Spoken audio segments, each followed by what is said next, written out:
ሰላም ሰላም ውድና የተከበራችሁ የዚህ ቲቪ ቤተሰቦች እንዴት ናችሁ? አሁን ይሄን ማቀርብላችሁ እቺ ልጅ ከዛሬ 3 ወር በፊት ይሄን ቪዲዮ ሰርቼላችሁ ነበረ ማለት ነው። እቺ ልጅ እንግዲህ ከብት የሚጠብቀው እረኛው ጋር ፍቅረኛዋ ጋር ሂዳ እሷ ይጋማ ስላላት እንደዚህ ራቁቷን ስትሮጥ ጓደኛው እንግዲህ ብር እሱ ጋር ስላለው ጠቁሞ ገንዘብ አልሰጥም ስላለው ብር ስላለው ሾርጣ ጠርቶ የገዛ ጓደኛው አስይዟቸው ጉድ ሰርቷቸዋል ማለት ነው። ለመበቀል ገንዘብ ስለከለከለው ብሎ እሷ ይጋማላት እሱ የለውም።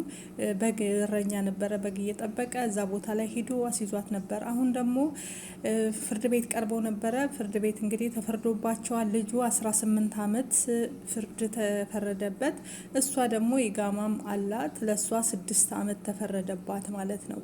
ይሄንን ጉድ ተመልከቱ ማለት ነው። እሱ 18 አመት ከ18 አመት እስር በኋላ ነው እንግዲህ ወደ እንትን የሚሄደው ወደ ኢትዮጵያ የሚሳፈረው ማለት ነው።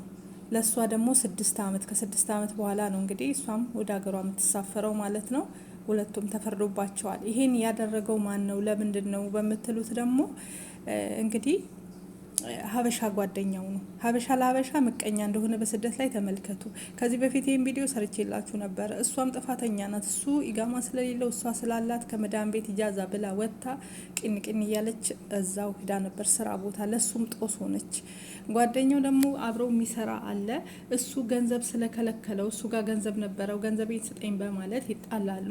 ነገ ዛሬ እያለ ይከለክለዋል።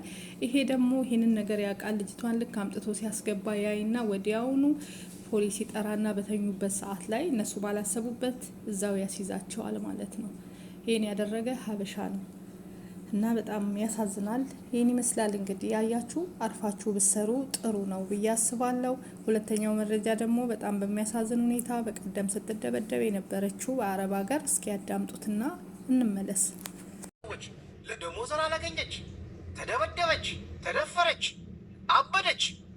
ልብሷን ሴቶቹ እዛ ኬንያ ውስጥ ስትናገር አለ ይኸው ልብሷን እያወለቀች ነበር የምትሄደዋለች። ማንነቷን አታውቅም። እንዴት ነው ሴት እዚህ የተደበደበችው? እንደዚህ ጭንቅላቷ እንደዚህ እስከምትሆን የተደበደበችው። የምሰራበት አጀንሲ ለዚች ልጅ ካሳ መክፈል አለበት፣ ካሳ መክፈል አለበት። እኔ ማለት ነው አዲስ አበባ የእውነት አዲስ አበባ ካለች አይደለም። ቆይ እቺ ልጅ ደብድበው ጭንቅላቷን እብድ እንድትሆን አድርገውታል። ጭንቅላቷን ሲቀጠቅጣት ማለት ነው። ስለዚህ የኤጀንሲ ለዚች ልጅ ካሳ መክፈል አለበት። ልጅ መታከም አለበት። እንደምትሰሙት እናትየው ትልቅ ሰው ናቸው። ቤተሰቦቿ ትልቅ የገጠር ልጅ ናት፣ ምንም አታውቅም። ስለዚህ በህግ መጠየቅና እች ልጅ ካሳ ማግኘት አለበት። ማነው አሁን እሷን የሚያስተምም ሀገር ላይ ቁጭ ብሎ እቺን በሽተኛ የሆነች ልጅ የሚያስተምመው? ከየት ያመጣሉ ቤተሰቦቿ? ገንዘብ ባይኖራቸው አይደለም እንዴ የተሰደደችው እሷ እነሱን ለማገዝ ብላ። ዛሬ ግን በሽተኛ ሆነ አልጋ ላይ ወድቃለች። እች ልጅ እራሷን አታውቅም።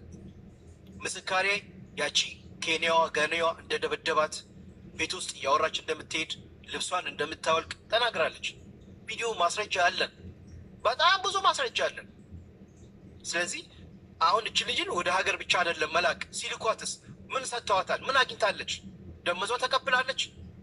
ተከፈለችው ማለት ነው ገንዘቧን እያሉ እኔ ደግሞ አንፋታቸውም።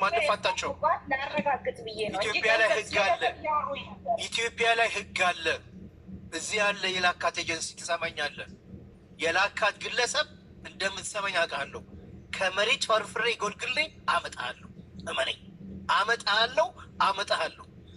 ትከሰሳለህ። ያም እዛ እንደዚህ ያደረጉባት ሰዎች ተከሰው ለዚች ልጅ ካሳ ማግኘት አለባት። ሰውናት ደግሞ እንደዚህ ተቀጥቅጣ ራሷን እስከምታብድ ድረስ ተደፍራለች፣ ደብድባለች፣ ደሞዟን ተከልክላ። እህቶቻችን በዚህ አይነት መንገድ መሰቃየት የለባቸውም። አዎ። ስለዚህ ያ ግለሰብ እንደዚህ ያደረግ ግለሰብ ሳውዲ ቢታሰርም ሳውዲ ላይ ያለው ኤጀንሲ፣ ኢትዮጵያ ያለው ኤጀንሲ እነዚህ ግለሰቦች መጠየቅ አለባቸው። እቺ ልጅ ካሳ ማግኘት አለባት። ማን ነው የሚያስተምማት እንዴ? ሀገር ላይ እኮ ታውቃላችሁ፣ በአሁኑ ሰዓት ላይ ጉንፋን ይዟችሁ እንኳን ሄዳችሁ ለመታከም ምን ያህል ብር ነው የምትከፍሉት? ከየት ታመጣለች? ሐራም ያናስ ሀደ ዙልም። ወላሂ በጣም ሐራም ነው እየሆነ ያለው ነገር።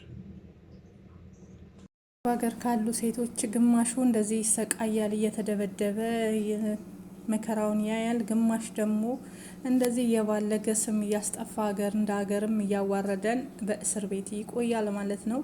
የእነዚህን ሰዎች እስራቸውን እንዴት አያችሁት? ይገባቸዋል ብያለሁ እኔ። ምክንያቱም ለምንድን ነው ይሄ መደረግ የለበትም። እንደ ሀገርም ስም አስጠፍቷል። ግን ያ የጠቆመው ልጅ በጣም ባለጌ ነው። ለገንዘብ ብሎ የራሱ ዜጋ አሳልፎ ሰጥቶ እንደዚህ ማዋረድ፣ ሚዲያ ላይም ቪዲዮንም ቀርጾ የለቀቀ እሱ ነው። ጠቁሞ ሎኬሽን ልኮላቸው ለፖሊሶቹ ይሄን ሁሉ ያደረገው ጓደኛው ነው ማለት ነው። በጣም ያሳዝናል። እንግዲህ በትላንትናው ዕለት ተፈርዶባቸው በሳውዲ አረቢያ ሕግ ቅጣታቸው ይሄ ተሰጥቷቸዋል። እሱ የ18 አመት እሷ የ6 አመት ተደርጓል። በጣም ያሳዝናል። እቺ ደግሞ እህታችን እንግዲህ ባለፈው በሳውዲ አረቢያ ኤጀንሲ ውስጥ ተቀጥቅጣ ተደብድባ 2 እህቶቻችን ከዛ አስክሬናቸው ወደ ኢትዮጵያ አንዷ አስክሬኗ ኢትዮጵያ ተልኳል። አንዷ ደግሞ ኢትዮጵያ አስክሬኗም አልተላከም። ምክንያቱም የት እንዳደረሷት አስክሬኗም አይታወቅም። 2 አበሾች እዛ ቤት ህይወታቸው አልፏል። 3ኛዋች ደግሞ ራሷን ጥላ ማለት ጨልላ ከዛም ወደ አገር ቤት ተልካ ነበረ። አገር ቤት ግን ምንም አይነት ካሳ ሳይሰጥ ደሞዟ ሳይሰጣት የተደበደበችበት የተደፈረችበት ሁሉ ነገር ካሳ ሳይሰጣት ነው ወደ ሀገር አስገብተው የወረወሯት። ስለዚህ ለዚች ልጅ ፍትህ መጠየቅ አለብን እያሉ ነው እነ ሙቤ። ትክክል ናቸው። ምክንያቱም ካሳ ማግኘት አለባት እች ልጅ። መታከሚያ ገንዘብ መሰጠት አለበት። የኢትዮጵያዊ ኤጀንሲና ሳውዲ ያለው ኤጀንሲ መዘጋት አለበት። እነዚህን ልጆች የሚያሰቃየው አንድ ኤጀንሲ ነው። በዛ ኤጀንሲ የሚመጡ እህቶቻችን ህይወታቸው አልፎ ቤተሰብ ያላገኛቸው አሉ።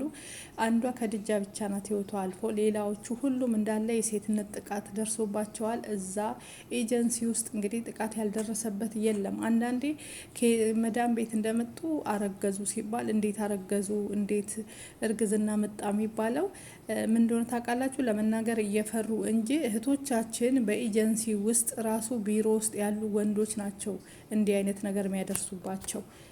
ገባችሁ? ከኢትዮጵያ ተመርምረው ንጹህ ነው መጥተው እዚህ መዳም ቤት ገብተው አረገዙ ሲባል ከባሌ ነው ከልጄ ነው ያለች መዳም ታሰቃያለች። ሚዲያ ላይ ሲወጡ እኛም እንዴት እንደዚህ ሆነ ፍቅረኛሽ ነው ምንሽ ነው ብለን ግራ ምናጋባ። ልጆቹ መናገር ስለሚፈሩ ነው።